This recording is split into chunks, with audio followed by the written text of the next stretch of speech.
Saqifah مکے والوں کی جگہ کا نام نہیں ہے، اور یہ ظلم ہے ہمارے دوسرے مسلمانوں کے جوانوں پر۔ ہم تو اپنے ممبر سے لوگوں کو نالج دیتے ہیں، تاریخ ہسٹری بتاتے ہیں۔ آپ کسی مسجد میں کسی جگہ سے آپ کسی بیچارے اہل سنت کے جوان کو پکڑیے اور پوچھیے سقیفہ کیا ہے، کہے گا مجھے نہیں پتا۔ ان کو علم کے دشمن ہیں، ان کو پتا ہے اگر ہم نے اس کو نالج دی۔ بھائی ایک محمد علی انجینئر اور مرزا نے کیا کیا ہے، ایک چھوٹا سا کمرہ یوٹیوب کا چینل کھول رکھا ہے، ملین فالوور کیوں ہیں؟ اس کا مطلب عوام علم کی طالبہ ہے۔ مفتی نہیں چاہتا اسے پتا چلے، مولوی نہیں چاہتا، کیوں؟ کیونکہ اس کا اپنا دربار، اس کی اپنی بازار خراب ہو جائے گی۔ سقیفہ ایک ایسی جگہ ہے جو مقام تھا، بیٹھک تھی۔ سقیفہ ایک بیٹھک ہے جس کو کہتے ہیں صاحباں، ایک ایسی بیٹھک تھی مہاجرین کی نہیں، انصار کی۔ مکے والے تھے مہاجرین، مدینے والے تھے انصار، یہ ان کی بیٹھک تھی۔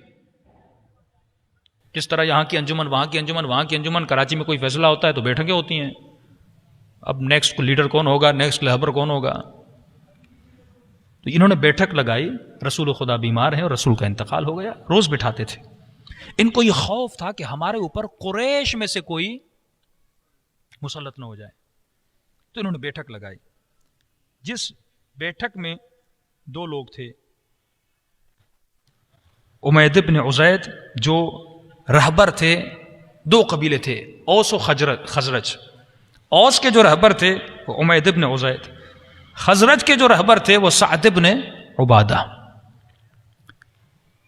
جیسے جناب عمر، جناب ابا بکر اور جناب ابو عبیدہ جراح، تین رسول کے صحابی، ان کو پتا چلا کہ انہوں نے سقیفے میں ایک بیٹھک لگائی ہے، اور اگر ہم نے دیر کی تو یہ کسی کو خلیفہ بنا دیں گے، تو بقول ان کے کہ امت میں ایک فتنہ کھڑا ہو جائے گا۔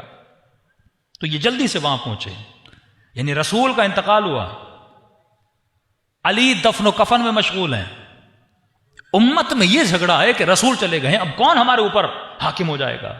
وہ عرب کا معاشرہ جو قبیلوں میں، جو عشیروں میں بٹا ہوا تھا، مختلف قبیلوں میں، یعنی آپ کو یہ نہیں پتا، ایک اونٹ پر 70 سال یہ لوگ لڑتے تھے، اتنے جاہل تھے۔ اب دو قبیلوں کے لوگ بیٹھے ہوئے، جناب عمر فرماتے ہیں کہ جب میں جا رہا تھا سقیفے کی طرف، کنت ازور فی نفسی، میں اپنے اندر سوچ رہا تھا کہ جب سقیفے میں جاؤں گا، یہ لوگ ایک رہبر بنا رہے ہیں، تو میں ایک نقشہ بنا رہا تھا کہ وہاں جا کے قریش میں سے ہم کسی کو خلیفہ بنا دیں۔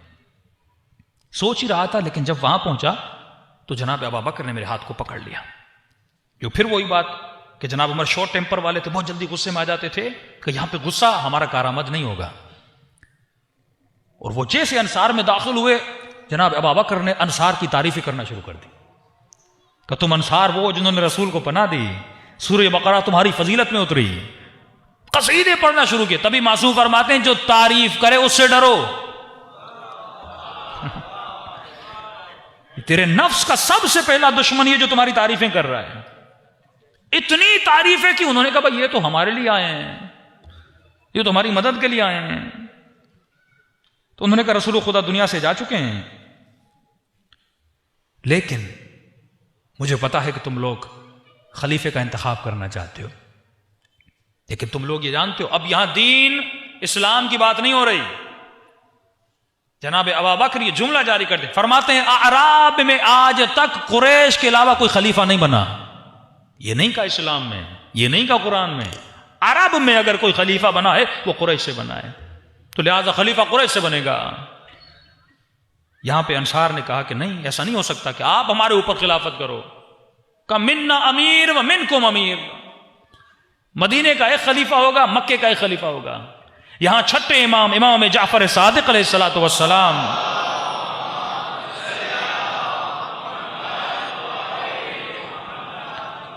امام فرماتے ہیں اگر انصار یہ جملہ نہ کہتے تو علی خلیفہ بن جاتے۔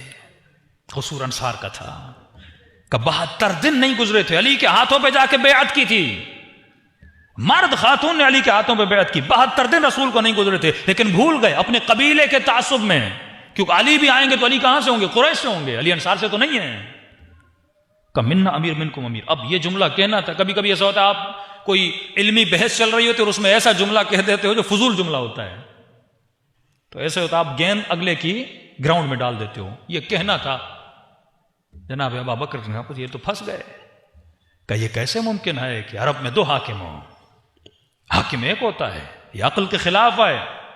لو کان فیہما آلۃ الا اللہ، اگر خدا بھی 2 ہوں تو کائنات نہیں چلتی. عرب میں 2 حاکم کیسے ہو سکتے ہیں؟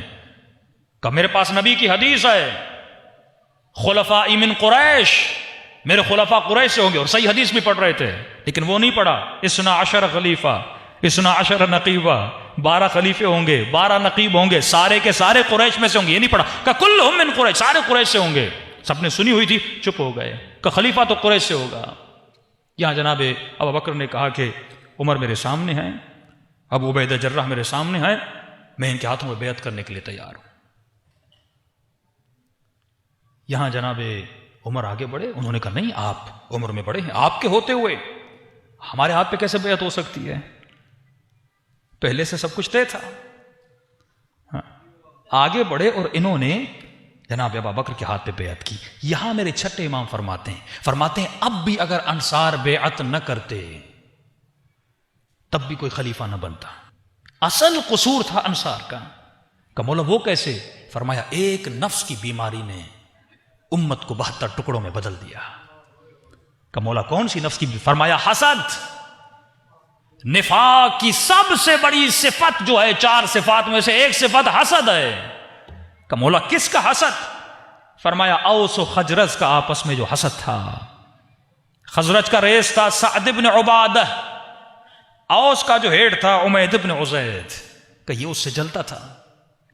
اس نے کہا اگر میں نے بیعت نہیں کی اور اگر اس نے بیعت کر لی تو وہ مدینے کا ریس اس کو بنا دے گا، لہٰذا میں پیچھے رہ جاؤں گا. تو اس نے سب سے آگے بڑھ کے کہا پہلے بیعت میں کر دیتا ہوں تاکہ وہ قبیلہ پیچھے رہ جائے. صرف اس قبیلے کو مات دینے کے لیے یہ آگے بڑھا اور اس نے جناب ابو بکر کے ہاتھوں میں بیعت کر دی. اور جیسے بیعت کی اب پورا گیم حضرت عمر کے ہاتھ میں آ گیا. انہوں نے فوراً کہا دی خلیفۃ رسول اللہ، اور سعد بن عبادہ لوگوں کے پاؤں کے نیچے آ گیا. جھگڑا ہو گیا وہاں پہ کہ بس خلیفہ ہو گیا، ایک قبیلے نے ہمارے ساتھ بیعت کر لی، اب جو نہیں کرے گا زور کا تلوار، دھوس کا تلوار. ایک مرتبہ باہر نکلے اور ان کو اپنے کاندھوں پہ اٹھایا اور گلیوں سے گزرے، روڈوں سے گزرے. کہا خلیفۃ اللہ، یہ اللہ کا خلیفہ ہے، با یا خلیفۃ اللہ، سب آؤ اور اللہ کے خلیفے کی، رسول کے خلیفے کی کیا کرو؟ بیعت کرو. اب امام فرماتے یہاں پہ انہوں نے اعراب بادیہ نشینوں کو جمع کیا جو نہ اسلام جانتے تھے، کچھ بھی نہیں جانتے تھے. مولا علی کو خبر پہنچی، جناب زبیر کو پتا چلا، جناب ابازر کو پتا چلا. اور علی نے جناب ابا بکر کو بلایا تھا اور پیغام دیا تھا صحیح بخاری میں کہ آنا تو اکیلے آنا، عمر کو ساتھ لے کر نہیں آنا. جو پتا تھا یہ فوراً غصے میں آ جاتا ہے کہ میرے پاس آنا تو اکیلے آنا. آئے اور حضرت علی نے کہا کہ میں جنازے میں مشغول تھا، دفن و کفن میں مشغول تھا، نبی کا کفن خشک تو ہونے دیتے، اتنی جلدی بھلا کیا تھی خلیفہ چننے کی. فرمایا سن کے جناب ابا بکر روئے تھے. یہ کلپ بھی موجود ہے محمد علی مرزا کا، اس پہ کمپلیٹ کلپ موجود ہے حوالے جات کے ساتھ. تو ایک حسد کی صفت نے پوری گیم کو کہاں سے کہاں بدل لیا. ایک مال کی محبت انسان کو قاتل علی بنا دیتی ہے.